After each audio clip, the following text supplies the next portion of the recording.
O número é impressionante. Naquele ano que ele fez a palestra, 63% dos papers sobre a Amazônia, brasileira principalmente, foram produzidos por estrangeiros sem colaboração de pesquisadores brasileiros. Apenas 37% incluíam algum brasileiro ou eram só de brasileiros. E ele explica o motivo. Naquele ano, dos 2.849 programas de pós-graduação no Brasil, apenas 75 eram fisicamente localizados na Amazônia. Isso, claro, não é uma coisa antiga. O disco, esse texto que eu citei, ele foi descrito pela primeira vez também por um estrangeiro. O nome científico dele depois foi americano, mas ele foi descrito pelo austríaco Johann Jakob Haeckel. E o disco, recentemente, foi objeto de uma pesquisa, uma pesquisadora do INPA, que descobriu coisas muito interessantes sobre os cromossomos dele, que, teoricamente, ajudariam no trabalho de manejo desse peixe. Mas veja, os asiáticos, sem precisar de pesquisa, foram além e conseguiram produzir algo, um produto, um peixe modificado, com um valor agregado muito maior. Se o ribeirinho recebe R$1 pelo peixe, R$2 pelo peixe selvagem, o intermediário, o dono do aquário, vende de 30 a 60 reais, essas variedades asiáticas, vocês vão numa loja de aquário, tem umas que custam R$1.000. R$1.000 por um peixe de aquário. É impressionante. Mas um dos problemas disso é cultural e histórico. É a nossa triste herança colonial de um país que não investia no conhecimento. Ao contrário, cerceava o conhecimento.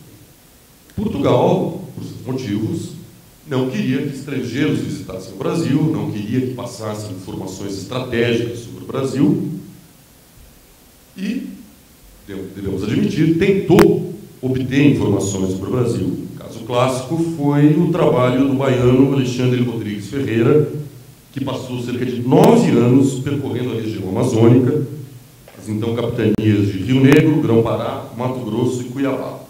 Ele coletou milhares de espécimes, escreveu centenas de páginas, coletou amostras de arte indígena, minerais, vegetais, animais, os chamados 3 reinos, né, como se dizia, mandou tudo para Portugal. O que aconteceu? Em 1808, os franceses invadem Portugal e praticamente saqueiam a coleção que tinha sido enviada para lá. Bom, em defesa dos franceses, devemos dizer que, pelo menos, alguns deles publicaram trabalhos sobre o material do Ferreira, Rodrigues Ferreira. Porque Portugal manteve aquilo muito em sigilo, porque eram informações confidenciais, né? Além de informações sobre a natureza, os recursos naturais, havia informações sobre as fortalezas, os rios, zonas geográficas, que não convinha que uma outra potência tivesse. Aliás, Portugal chegou a tal cúmulo na sua proteção, digamos assim, do Brasil e da Amazônia, que o clássico naturalista alemão, o barão Alexander von Humboldt, foi proibido de visitar o Brasil. Ele não visitou o Brasil. Ele teria sido preso. Havia uma ordem de prisão expedida contra ele, caso ele viesse ao Brasil. Isso, obviamente, mudou depois que a corte portuguesa veio ao Brasil. Afinal, o Brasil virou Portugal. Também mudou depois da independência. Afinal, nós tínhamos uma corte, de certo modo, europeia no Brasil, uma princesa austríaca que trouxe missões científico-culturais ao Brasil, certo? E, aos poucos, o Brasil começou a ser melhor conhecido, começou a ter seus pesquisadores próprios, certo? Alguns, o próprio imperador Dom Pedro II, que era um grande patrocinador das artes e ciências, trouxe, por exemplo, o Agassiz, que era um grande naturalista americano, que infelizmente tem no currículo ter sido contra a teoria da evolução, mas ninguém é perfeito. Eu sou jornalista, por exemplo. Aliás, o próprio Darwin esteve no Brasil também.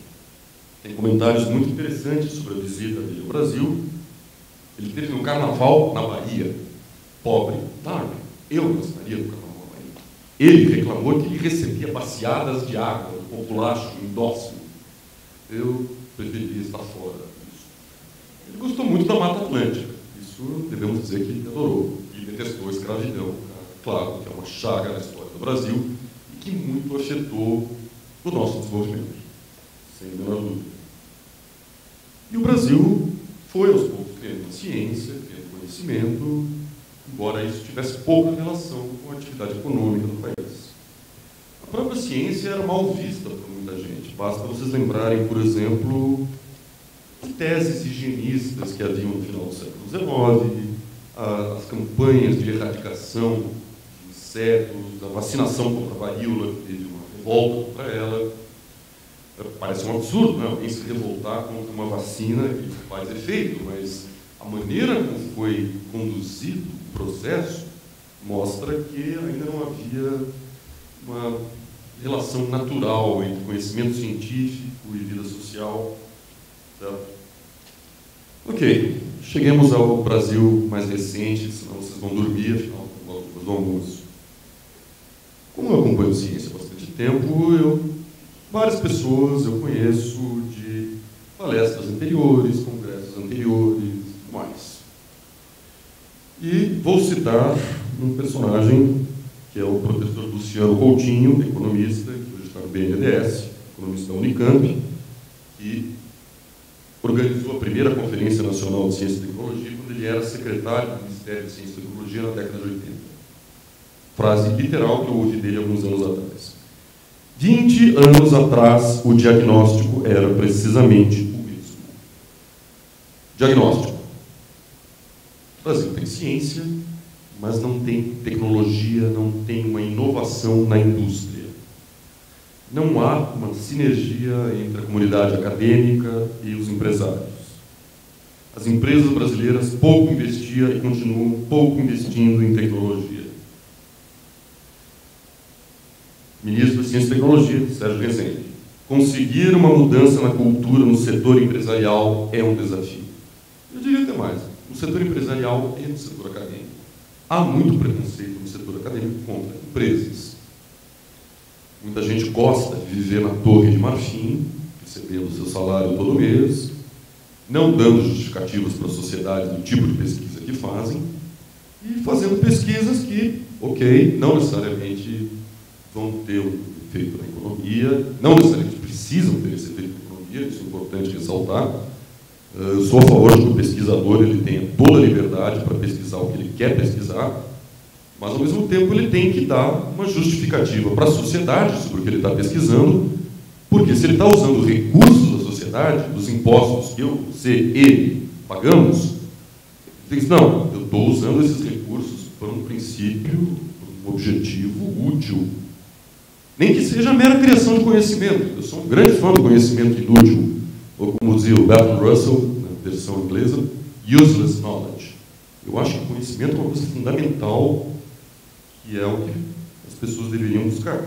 E que é, repito, o grande tema do século XXI, o século do conhecimento, da informação útil, mas também da inútil. Por que não? Eu gosto de saber muitas coisas que simplesmente não me ajudam no meu dia a dia, mas eu gosto.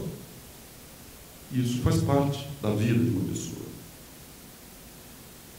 Voltando ao Ministério da Ciência e Tecnologia, segundo o ministro, nos primeiros 15 anos, o Ministério se preocupou principalmente com a ciência pura, básica, nem tanto aplicada, e a formação de recursos humanos. Eu lembro até do ministro Archer, pioneiro ministro, comentando comigo, não, vamos fazer um monte de doutor, vamos mandar esse pessoal, vamos formar, depois a gente vê onde emprega esse pessoal. Tudo bem, deu um certo trabalho, etc., mas eu acredito que não deve ter muito doutor desempregado, espero, sinceramente. Porque só no começo do século XXI é que a palavra inovação passou a ser ouvida nos corredores do poder. Enquanto isso, o que fazia o resto do mundo? Fazia a lição de casa. Um bom exemplo, Coreia do Sul. Eu moro em São Paulo e sei que há um bairro em São Paulo onde viviam imigrantes coreanos. Imagina você ser um imigrante coreano no Brasil.